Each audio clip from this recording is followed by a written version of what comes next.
As always, it's great to be with you guys tonight. Excited about the topic that we're going to be addressing in Ruth chapter 2. So if you have your Bibles, turn to Ruth chapter 2. As you're turning there, there's a lot of new faces in the room, so I'm going to try to quickly catch you up to speed. Ruth is a wonderful story that starts out in tragedy. So you have this woman named Ruth, and she is married, and her mother-in-law is Naomi, and her husband and her father-in-law both pass away. And so she's left with her mother-in-law. They travel to a foreign place that's foreign to Ruth. Ruth is from Moab, and Naomi, her mother-in-law, lives in Bethlehem. And so they travel back empty-handed with no hope, with no guarantee of anything going right for them, with anything panning out for them. And last week, we talked about how Ruth and Boaz meet each other. Boaz, as we're going to find out, is the potential kinsman redeemer, the potential hope for Ruth and Naomi.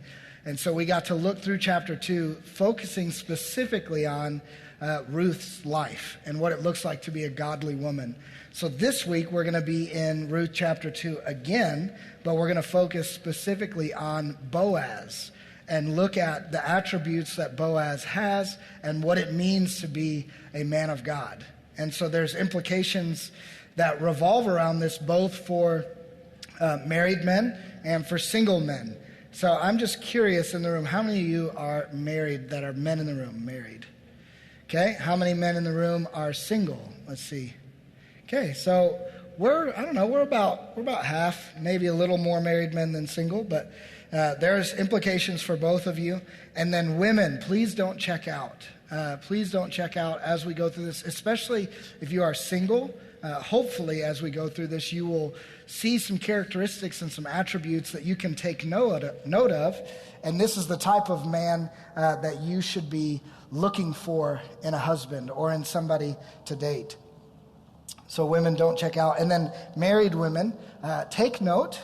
But let's not use this as a scale against our husbands, but rather as a way to encourage, as a way to pray, and as a way to talk about gently to them.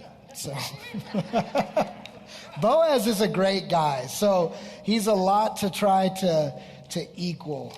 All right, let's start off in Ruth chapter 2. We'll start at the very beginning, verse 1.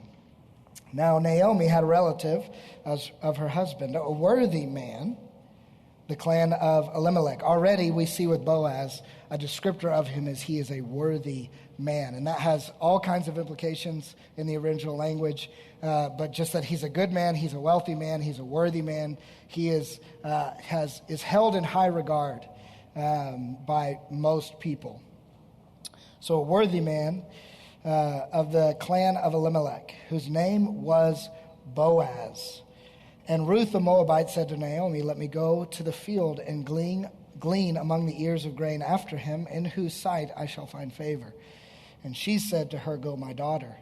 So she set out and went and gleaned in the field after the reapers. And she happened to come to the part of the field belonging to Boaz, who was of the clan of Elimelech.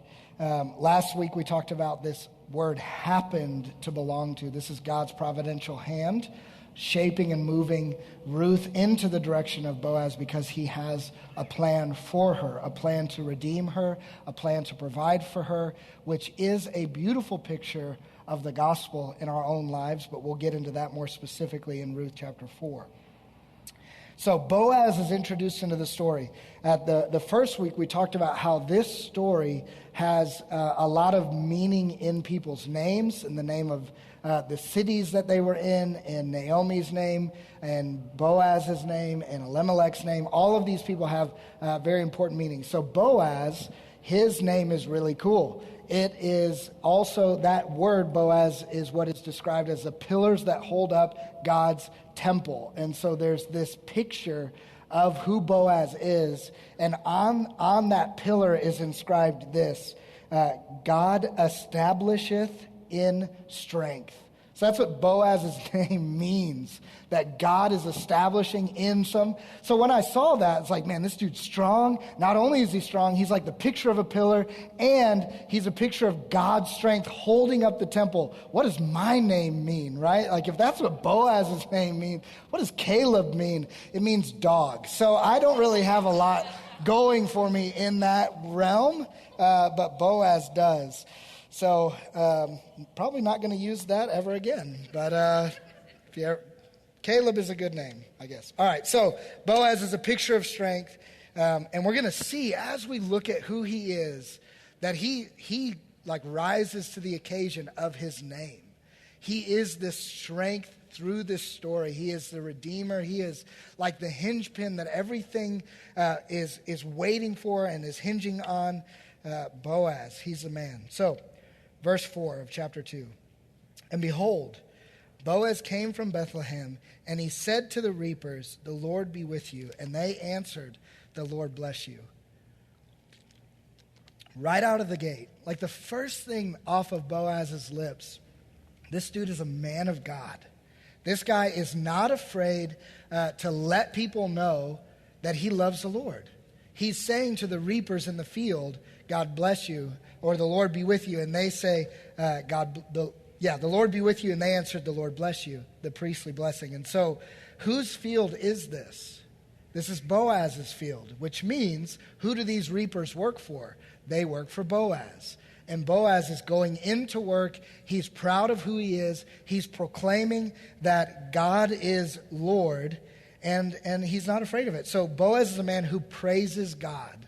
I've never done an alliteration in a sermon before, and this just happened on its own. And so I just started running with it. So the first point as who Boaz is he's a man who praises God. And so then men and women, again, don't check out these things. Some of these things do apply to you as well. But men, do people know that you're a Christian? I think would be a very easy way to determine, especially like in the workplace. Would people be surprised if they found out you were here tonight? Would people be surprised if they found out that you love the Lord? And I understand that not everybody's work situation is like Boaz's. Your boss may not come in and say, "The Lord be with you." More like probably gives you the middle finger. But so your job situation may not be that way. And so it's like, hey, that's not fair. But it doesn't matter. Like Boaz is a man of God. Boaz is not afraid of who he is. He wants people to know that he loves the Lord, and he wants to bless the people that work for him, which is what we're going to see. The other thing is not that this is an attribute of what men have to be, but Boaz is successful. Right? Back then, this dude's rich. He has his own field. He has people that work his field. He has multiple reapers. This guy is hard at work. He's a hard-working man, which should be an attribute of godly men. Right? He is a man that praises God, and he is a hard-working man. Let's keep reading. 5-7. Then Boaz said to his young men, who was in charge of the reapers, "Whose young woman is this?" The servant who was in charge of the reapers answered, "She is a young Moabite woman who came back with Naomi from the country of Moab. She said, 'Please let me glean and gather among the sheaves from early morning until now, except for a short rest.'" So if you weren't here last week, what's going on is Ruth has nothing. She has no one to provide for her. She is broke. She is poor. And normally the men would be the one providing in this situation, and family members would step up to help provide for the widows. That is not the case in this story. They have no relatives that they can remember. They are destitute. They have nothing, which means she has to go into the field and glean, which is the present-day version of dumpster diving, literally. That's how she is providing for herself. She has to go and take what is not hers. But back then, in society, that was welcomed. It was kind of like how welfare worked. They didn't harvest the entire field. They would allow the needy to come and glean from the edges of the field. So that's what's happening. So Ruth does not work for Boaz. He did not hire her. He did not ask her to be there. She has asked the reapers for permission to be on this field. Okay? Boaz takes notice of this, which this is a very difficult thing for men to be. I am putting myself in that category. Boaz is perceptive. He sees what is around him. He is taking note of the environment around him. He knows who works for him. He cares about the people that work for him. He wants them to know the Lord and love the Lord. He even knows the beggars who are gleaning in his field, and he recognizes that he's never seen Ruth before. He is, family, do you know what your wife likes? Do you know what she wants? Do you know what she needs? Do you know what she desires? Do you know what your kids want, what they need? Do you know what your friends want? Or is everything in this life about you? Is that the only area of perception you have as a man? What do I want? What do I need? What do I care? Boaz was a perceptive man. He cared about what was happening around him. And as men of God, we need to care what's happening around us. Because if we can perceive what's happening, then we can engage it with the gospel, which is exactly what Boaz does.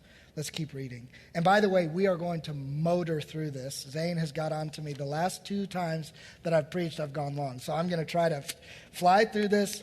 So take notes fast. All right, verse 8. Then Boaz said to Ruth, "Now listen, my daughter, do not glean in another field or leave this one, but keep close to my young women." Boaz is a protector. He is a protector of women, and not just his, right? We know that Boaz is single.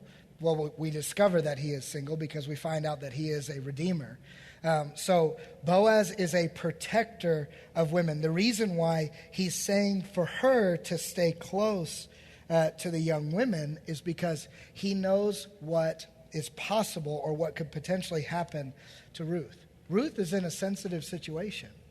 She's in need, right? She's literally doing what beggars do, but she's in a sensitive situation, not just physically, but emotionally as well. She's lost her husband. She's lost everything. She has this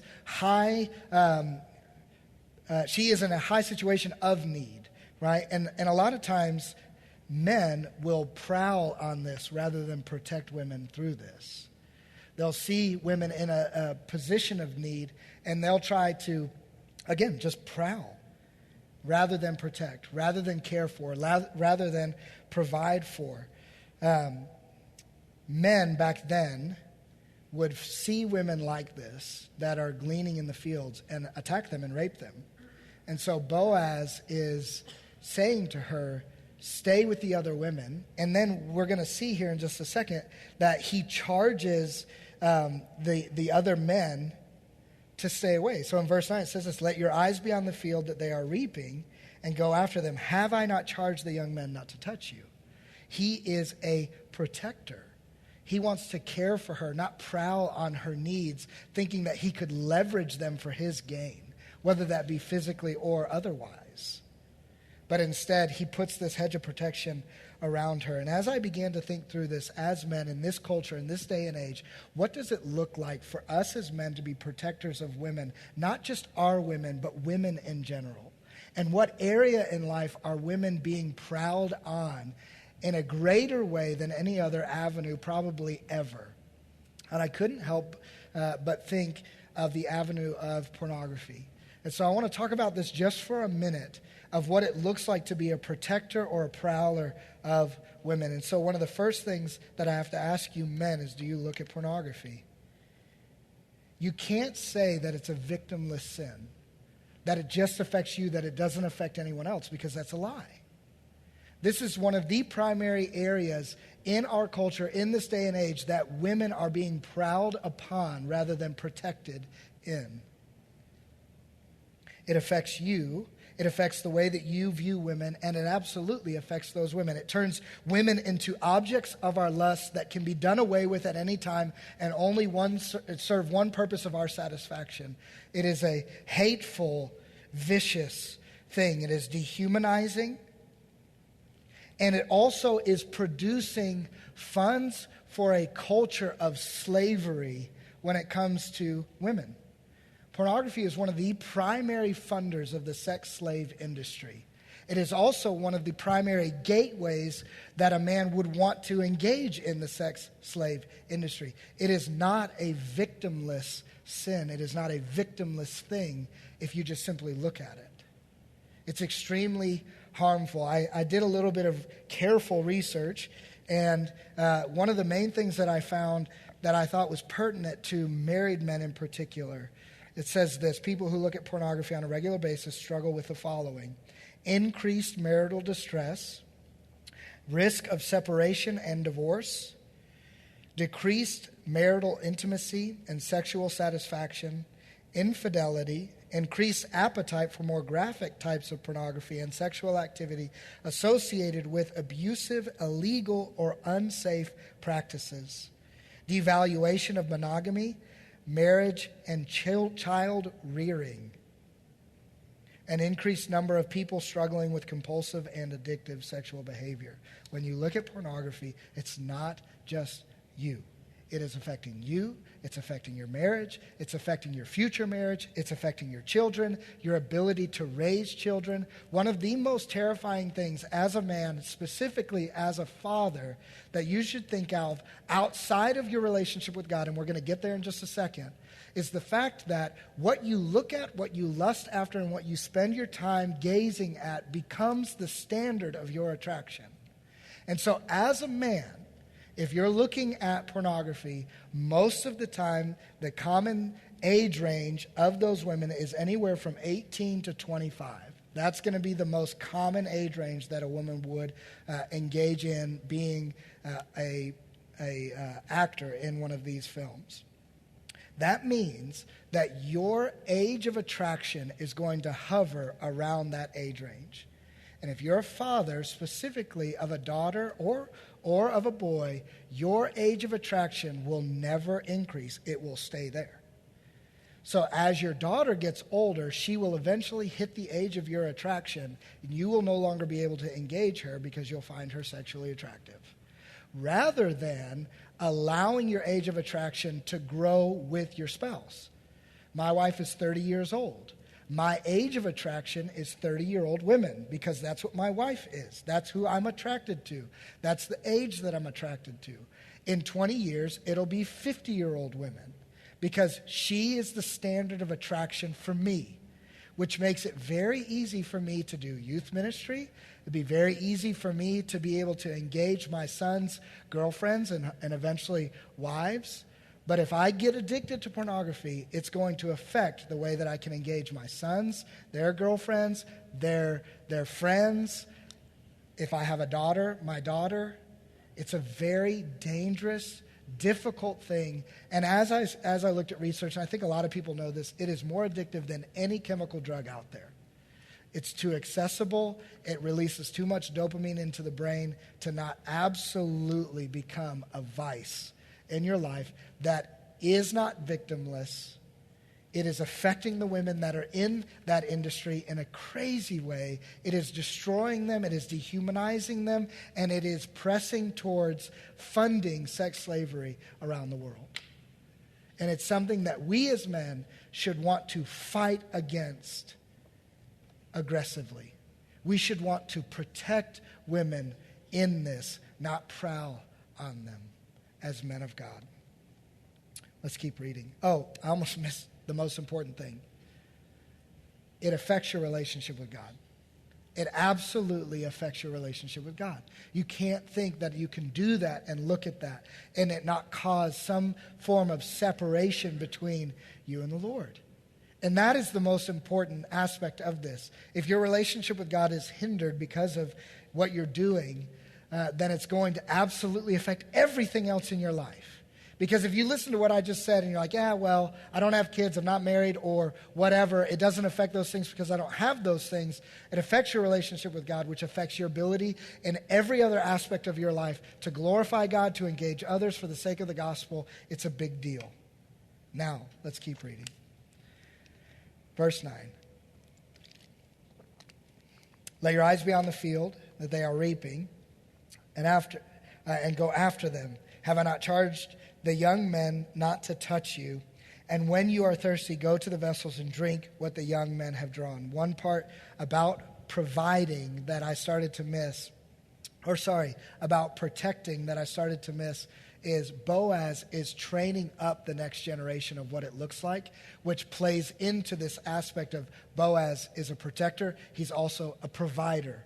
Boaz is providing guidance for young men. He's showing them what it looks like to work hard, to be successful, to own a field, to harvest the grain, and to do it in a way that glorifies God. He's providing wisdom and insight of how to treat other women, how to view women, and how to protect them and care for them. And so as men of God, as older men, you need to be pouring into the next generation. Don't waste what God has done in your life, right? You can save the next generation some spilled blood that you've had to walk through that they don't have to walk through. Just think of what the next generation of men can start with if you can impart to them the wisdom that you know. Right? I'm sure, I know that I've said this, and I know that I will say this again. I wish I would have known what I know now. Just imagine if you can give that to the next generation, and they can start where you are today, what kind of men they will become in the future. It'd be amazing. We have to pour into the next generation as men of God, raising up men of God. The next thing is he is providing for Ruth. He says, go to the vessels and drink the water the young men have drawn. This is totally countercultural for their day and age. Women were the ones who would go into the well and draw water, not the men. Boaz has flipped this on its head and said, no, the men will serve the women. And he's allowing Ruth to partake in something that she hasn't worked for. He is providing for her. And so as men, we should be providers. We should be hard workers. We should provide not just physically, but emotionally, especially if you're married, men. Providing for what your wife needs. Physically, yes, get a job, go to work, do those things. Provide a home, provide clothing, do those things. But provide emotionally as well what your wife needs. Engage. Even if it's awkward, even if you don't know what to say, even if it's foreign to you, engage in those things. Provide. Let's keep reading. Verse 10. Then she fell on her face, bowing to the ground, and said to him, why have I found favor in your eyes that you should take notice of me since I am a foreigner? Here's what's happened. There's this interaction between a man and a woman. They're both single. He sees her. He's interested. We talked last week, don't really know why. She's pitted out. She probably stinks. She's been working the field. This is not her best moment. Doesn't matter. Boaz is attracted to something else, which we're going to get to in a second. Ruth is confused, which I understand, right? She's probably got grain all up in her hair. Her hair's in her face, sweat's running down. She's stinky. And she's like, why is this guy engaging me? Why is this guy providing for me? She wants to know, so she does the godly thing to do. Hey, what's the deal? What are you thinking? Why are you talking to me? Why are you providing for me? And this is what Boaz says. Verse 11. But Boaz answered her, all that you have done for your mother-in-law since the death of your husband has been fully told to me. How you left your father and your mother and native land and came to a people that you did not know before. The Lord repay you for what you have done, and a full reward be given to you by the Lord, the God of Israel, under whose wings you have come to take refuge. Boaz is not attracted to Ruth just for her physical looks. As soon as he heard who she was, he knew who she was. He had heard, all had been told to him. Boaz is attracted to Ruth for the right reasons. She's godly. She's hardworking. She loves people really well. We know that she loves people really well because she came back to Bethlehem with her crazy mother-in-law who wanted to change her name to Bitter, literally because of what had happened to her.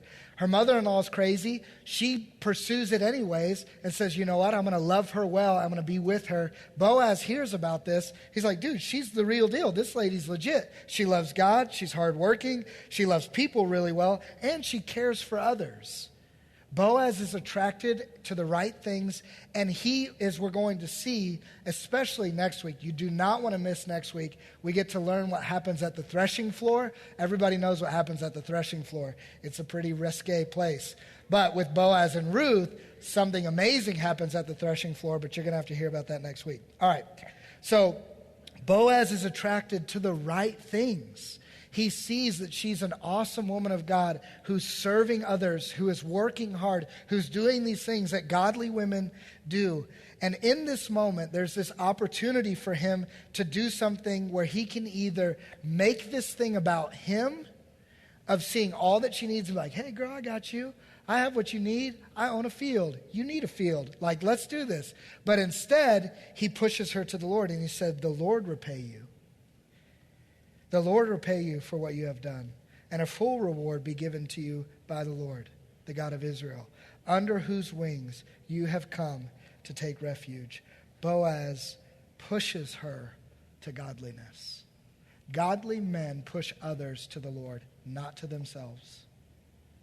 So much in our culture, we want to be all that, right? We want to be everything our ladies need. We want to be the provider, the protector, the one who is the rescuer. We want to be all of these things. Newsflash, guys, you're not God. You're not good enough. You will fail. You will fall short. As much as we try to be all the things that Boaz is putting on display for us, we will never be perfect. Only Jesus was. Which means you can't fully be these things for your girlfriend, for your wife, for your kids. You need to push them to the Lord. Cultivator of that in their life. And you should try to be all that we're talking about tonight. But at the end of the day, you've got to push them. We have to push those around us to God. Let's keep reading. Verse 13. Then she said, I have found favor in your eyes, my Lord, for you have comforted me and spoken kindly to your servant, though I am not one of your servants. Here's a little tip, guys, especially those of you who are single. If you have an encounter like this, you notice a woman, she notices you. You guys start to talk. You catch her attention. She's obviously interested. Why do you like me, she asks. Don't just go, you're hot. That's not going to work. That's not the response they want to see. Ruth sticks around because Boaz takes notice of her, right? He knows what's going on in her life. He compliments her. He's pushing her to the Lord. He doesn't just say, you're hot. So there's some strategicness here that Boaz is putting on display of be able to compliment. And then married men, compliment your wives beyond the way that they look. Compliment them about how they've worked hard or how they've helped you with the kids or kept the house clean or cooked a good meal. Compliment them. Women want to hear these things. That's why Ruth doesn't just turn and run from him. He gives a good response. He encourages her. All right. So all the interactions have happened. Boaz didn't trip over his words. He gives her a good compliment. It's time to make a move. Let's see what Boaz does. We'll start in 14. And at mealtime, Boaz said to her, come here and eat some bread and dip your morsel in the wine. So she sat beside the reapers, and he passed to her roasted grain, and she ate until she was satisfied, and she had some left over. Boaz asks her on a date. Right? All of the interactions have happened. Everything is to this point. And the other thing that's cool is not only does he ask her on a date, he pays for it. Right? He takes his grain and he gives it to her. He gives her some wine. She can dip her morsels in it. So he asks her on a date and he pays for it. Single guys, take note. That's important. And it works. I'm going to spoil this. They get married, right? And so if that's where you're wanting to head, be like Boaz. If all of the interactions have happened, man, ask her out. Take her to a nice place. He sets up the table, invites her to the table, gives her some food to eat, right? And he gives her enough that she's satisfied. Boaz is a pursuer. Men, this is something we're really good at when we're single. And I can attest to this, and my wife can too, and we all of a sudden forget how to do this once we get married. We cannot be like that. We have to be men like Boaz. We have to be pursuers. So, guys, if you're single, if you want to go on a date with somebody, pursue them. It's not just going to happen on its own. You have to be a pursuer, and you need to be a provider in the sense of pay for the date. Okay, not more importantly, but maybe so, husbands, let's pursue our wives. Let's pursue our wives. Let's just be men who pursue. Let's take our wives on dates and pay for it. Let's pursue our wives, maybe even the way we pursued them when they weren't our wives. This isn't something that should stop. This is something that we should hold each other accountable to. It's something we should be known for. It's an identifier of a godly man. He pursues his wife. He loves his wife. Let's keep reading. All right, we got to hurry. Verse 15, Boaz instructed his young men, saying, let her glean even among the sheaves, and do not reproach her. And also put out some of the bundles for her, and leave it for her to glean, and do not rebuke her. Boaz provides an atmosphere of flourishing. This is something that is so important as men of God and specifically as husbands. We should provide for our wives an atmosphere of flourishing. Boaz sees the need that Ruth has. She needs grain. She needs food. She needs an atmosphere where she can flourish in her work. And what he says to her, let her glean among the sheaves. Forget this gleaning on the outskirts. Come to where it's good. Come to the sheaves. Come to where this stuff's already been cut down. Like, I want to make work easy for you. I want you to flourish in what you are putting your hand to work at. Men, we should provide an atmosphere of flourishing for our wives. And it's going to take a lot of the other aspects of who Boaz is and the attributes that we've covered for you to be able to provide an atmosphere of flourishing for your wife. It means find out what she likes, find out what she needs, find out what she wants, and try to provide those things for her so that she can flourish in her life. So that if she's into art, man, provide that for her. If she's working hard at a job, see how you can help her. See how you can encourage her. And more specifically, provide flourishing for your wife spiritually. Provide an atmosphere where she can grow. I talk about it with my wife and with my friends of planting my wife in fertile soil so that she can grow. And what that looks like is getting her around other godly women who are going to love on her, who are going to encourage her, trying to create space within our week for that to happen. That's important to me because I want her to flourish. I want her to flourish in the Lord. And the more she flourishes, the more she grows, the more she's provided for and protected and pursued and all of these things, it's a good investment for me. She is one of the most valuable things that I could ever invest in, and it yields one of the greatest returns of my time, energy, and efforts. When my wife is flourishing, everything in my life begins to flourish as well. Men, we have to provide an atmosphere of flourishing. And then guys, if you're dating, provide an atmosphere of flourishing, not an atmosphere of stumbling. Take your girlfriend or your fiance or whatever phase of life you're in with them to places where you're going to flourish in Christ, not flourish in sin.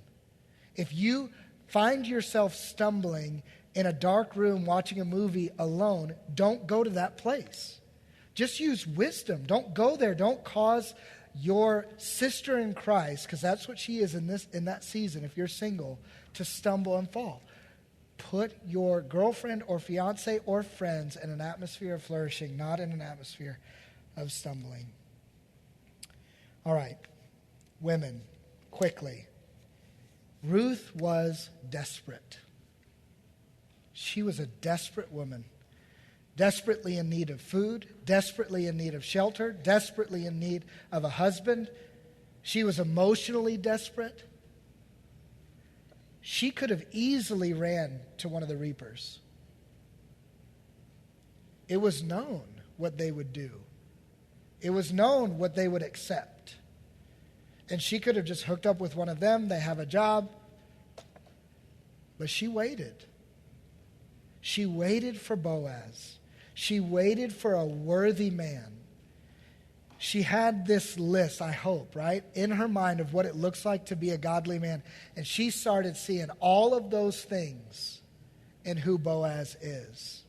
She saw that he praised God, that he had perception of those around him and could engage them because of it. She saw that he was a protector of women, that he was a provider for those around him and for her herself, that he pushed others to godliness, that he was a pursuer, and that he provided an atmosphere of flourishing. She waited. Don't settle. There are very powerful things that you as women can do in a man's life, and that's not settle for anything less than what God can do in a man's life. That's how you encourage godliness. Pray, if you're married, that your husband would be this way. Live in such a way that encourages him to be this way, not destroys him and tears him down because he isn't this way. Be encouraging to your husband. Encourage him to be these things. Man, praise him when he does well in these areas. And then men. I didn't really know how to phrase this, and so when I listed this out as the final question, do you and are you a man who praises God? Are you perceptive for those around you? Are you a protector of all women, not just your wife or your kids? Are you a provider for your family? Yes, but for those in need as well. Do you push others to godliness? Do you pursue your wife or your girlfriend? Do you provide an atmosphere of flourishing? And then women, are you living your life in such a way that it would encourage men to be this way? So here's what I want you to do. Bow your heads and close your eyes. We're going to sing another song and just consider the areas that we need to grow in. Women in the room, pray for the men around you. If you're married, pray for your husband. If you're not, pray for the single men around you.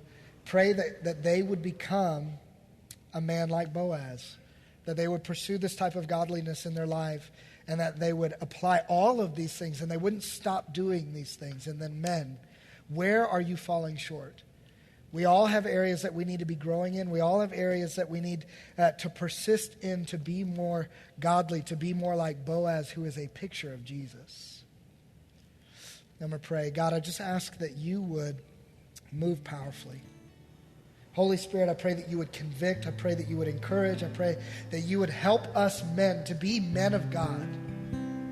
Men like Boaz. For those men in the room maybe who aren't even close to this list, close to what Boaz is, I pray, God, that we wouldn't feel crushed. We know that Boaz is who he was because of the God that was in him. And so I pray that we would have hope as men, that we can be men of God. Because it is you, God, who sanctifies. It is you, God, who changes. And then, God, I pray for the women in the room. If they're married to the man that is not like Boaz, I pray that they would have hope. God, give them hope that you can change, that you can transform our hearts as men. And then for the women who are in need tonight, pray that they would be patient like Ruth. That they wouldn't just jump at the first guy that comes their way, but that they would wait. That they would have a list, that they would have requirements. Because women are precious. A wife is a beautiful, wonderful gift that should be pursued, should be sought after, should be cared for. And then I pray just for purity, God. For purity in relationships that are working towards marriage. I pray that you'd help those couples to be pure. So God, I just pray that you'd move. I pray that you'd meet with us, that you'd shape us, convict us, and encourage us. I pray all of this in Jesus' name for your glory.